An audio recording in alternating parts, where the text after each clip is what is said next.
السلام علیکم دوستو، آج ہم بات کریں گے کوہ نور کی تاریخ کے بارے میں۔ یہ ہیرا ہزاروں سال پہلے ہندوستان کی بارودی کانوں سے آیا تھا جو ریت سے نکالا گیا تھا۔ ہندو عقیدے کے مطابق اس کی تعظیم کرشنا جیسے دیوتاؤں کی طرف سے کی جاتی تھی۔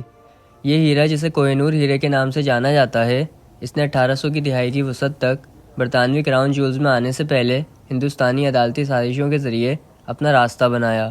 یہ وہ وقت تھا جب ایک برطانوی شوقیہ ماہر ارضیات نے ہیرے کی اصلیت کے بارے میں ماہرین جیمولوجسٹ اور مورخین کا انٹرویو کیا اور کوہ نور کی تاریخ لکھی، جس نے ہیرے کی مستقبل کی بیشتر کہانیوں کی بنیاد رکھی۔ لیکن مورخین انیتا آنند اور ولیم ڈیل رمپل کے مطابق ماہر ارضیات نے یہ سب غلط سمجھا۔ ڈیل رمپل کا کہنا ہے کہ ہمیں وہی چیز مل گئی جس کی ہر مورخ کی خواہش ہے، ایک ایسی کہانی جو لوگوں کے لیے ناقابل یقین حد تک اہم ہے، ایک ایسی چیز جو پوری دنیا میں مشہور ہے لیکن جو کہ تمام افسانوں کی ساخت پر بنائی گئی ہے۔ اپنی نئی کتاب کوہ نور، دنیا کے سب سے زیادہ بدنام ہیرے کی تاریخ میں آنند اور ڈیل رمپل نے ہندوستانیوں کی طرح ہیرے کے بارے میں سچائی جاننے کے لیے ہندوستان کی 4 صدیوں سے زیادہ کی تاریخ پر کام کیا ہے، جس سے یہ سوال بنتا ہے کہ جدید قوموں کو لوٹ مار کے میراث سے کیسے نمٹنا چاہیے۔ متعدد ممالک بشمول ہندوستان، پاکستان اور افغانستان میں طالبان نے کوہ نور کی ملکیت کا دعویٰ کیا ہے۔ یہ ایک زبردست بحث کا موضوع ہے، یہ سمجھنے کے لیے کہ ہیرا کہاں سے آیا اور کیا یہ کبھی واپس جا سکتا ہے۔ اس کے لیے ہمیں ماضی میں دیکھنے کی ضرورت ہے، جب ہندوستان پر باہر کے لوگوں یعنی مغل کی حکومت تھی۔ صدیوں تک بھارت ہیروں کے لیے دنیا کا واحد ذریعہ تھا۔ 1725 تک برازیل میں ہیروں کی کانوں کی دریافت کے ساتھ زیادہ تر جواہرات وہ تھے جنہیں دریا کی ریت سے نکالا جا سکتا تھا، اور برصغیر کے حکمرانوں نے پہلے ہیرے کے ماہر کے طور پر اس کردار کو قبول کیا۔ بہت سے قدیم ہندوستانی عدالتوں میں لباس کے بجائے زیورات آرائش کی اصولی شکل تھے اور عدالتی درجہ بندی کی ایک واضح نشانی تھے، جس میں یہ طے کرنے کے لیے سخت قوانین بنائے گئے تھے کہ کون سا درباری کون سا جواہر کس ترتیب میں پہن سکتا ہے۔ جیمولوجی پر دنیا کی قدیم ترین تحریریں بھی ہندوستان سے آتی ہیں، اور ان میں مختلف قسم کے پتھروں کے لیے نفیس درجہ بندی کے نظام شامل ہیں۔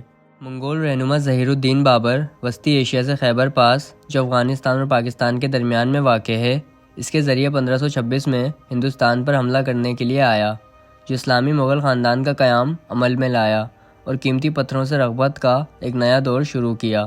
مغلوں نے 330 سال تک شمالی ہندوستان پر حکومت کی، اپنے علاقے کو موجودہ ہندوستان، پاکستان، بنگلہ دیش اور مشرقی افغانستان تک پھیلایا۔ اگرچہ یہ جاننا ناممکن ہے کہ کوہ نور کہاں سے آیا اور یہ پہلی بار کب مغلوں کے قبضے میں آیا تھا، لیکن تحریری ریکارڈ میں اس کا ایک خاص نقطہ نظر آتا ہے۔ 1628 میں مغل حکمران شاہ جہاں نے ایک شاندار جواہرات سے جڑا تخت بنوایا۔ زیورات کا ڈھانچہ سلیمان علیہ السلام کے تخت سے متاثر تھا، جو اسلام، یہودیت اور عیسائیت کی تاریخوں میں شمار ہوتا ہے۔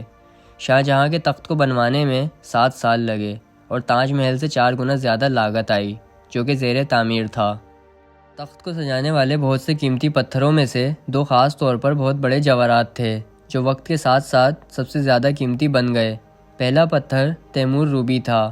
مغلوں کے نزدیک اس کے زیادہ قدر اس لیے تھی کیونکہ وہ رنگین پتھروں کو ترجیح دیتے تھے، اور دوسرا پتھر کوہ نور تھا۔ یہ ہیرا تخت کے بالکل اوپر ایک چمکتے ہوئے قیمتی پتھر کے مور کے سر میں رکھا ہوا تھا۔ اس تخت کی تخلیق کے بعد 1 صدی تک مغلیہ سلطنت نے ہندوستان اور اس سے باہر اپنی بالادستی برقرار رکھی۔ یہ ایشیا کی امیر ترین ریاست تھی۔ دارالحکومت دہلی میں 20 لاکھ افراد آباد تھے، جو کہ لندن اور پیرس کی مشترکہ آبادی سے زیادہ تھے، لیکن یہ خوشحالی وسطی ایشیا کے دوسرے حکمرانوں کی توجہ کا مرکز بن گئی، بشمول فارس کے حکمران نادر شاہ کی بھی۔ جب نادر نے 1739 میں دہلی پر حملہ کیا تو اس کے نتیجے میں ہونے والے قتل عام میں ہزاروں جانیں ضائع ہوئیں اور خزانے کی کمی واقع ہوئی۔ نادر اتنا سونا اور اتنے جواہرات کے ساتھ شہر سے نکلا کہ لوٹے ہوئے خزانے کو کھینچنے کے لیے 700 ہاتھی، 4000 اونٹ اور 12000 گھوڑوں کی ضرورت پڑی۔ نادر نے میور کا تخت اپنے خزانے کے حصے کے طور پر لیا، لیکن تیمور روبی اور کوہ نور ہیرے کو بازو پر باندھنے کے لیے تخت سے ہٹا دیا۔ کوہ نور 70 سال تک ہندوستان سے دور رہا، ایک ایسے ملک میں جو آگے وقت میں افغانستان بن جائے گا۔ یہ مختلف حکمرانوں کے درمیان سے ایک کے بعد ایک خون آلود واقعے میں گزرا، جس میں ایک بادشاہ بھی شامل ہے جس نے اپنے ہی بیٹے کو اندھا کر دیا تھا۔ وسطی ایشیا میں دھڑوں کے درمیان تمام لڑائیوں کے ساتھ ہندوستان میں طاقت کا خلا پیدا ہوا اور جلد ہی انگریزوں نے اس کا فائدہ اٹھایا۔ 19ویں صدی کے اختتام پر برطانوی ایسٹ انڈیا کمپنی نے اپنے علاقائی کنٹرول کو ساحلی شہروں سے لے کر بر صغیر پاک و ہند کے اندرونی علاقوں تک پھیلا دیا۔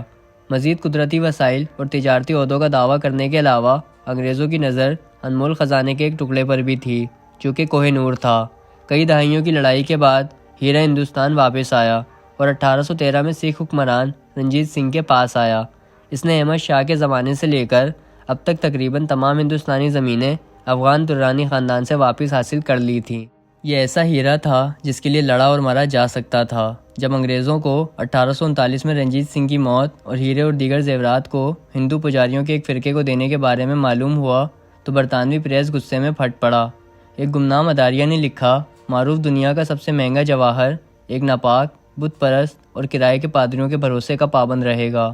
اس کے مصنف نے برٹش ایسٹ انڈیا کمپنی پر زور دیا کہ وہ کوہ نور کا سراغ لگانے کے لیے جو کچھ کر سکتے ہیں کریں تاکہ یہ بالآخر ان کا ہی ہو، لیکن یہ سب سے پہلے بدلتے ہوئے حکمرانوں کے ایک انتشاری دور کا انتظار کرنے پر مجبور ہوئے۔ 1839 میں رنجیت سنگھ کی موت کے بعد پنجابی تخت 4 سالوں میں 4 مختلف حکمرانوں کے درمیان سے گزرا۔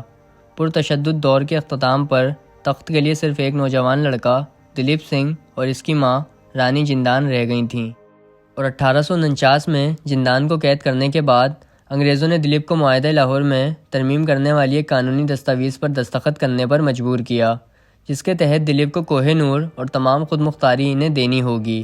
لڑکے کی عمر صرف 10 سال تھی۔ وہاں سے یہ ہیرا ملکہ وکٹوریہ کی خاص ملکیت بن گیا۔ اسے لندن میں 1851 کی عظیم نمائش میں دکھایا گیا۔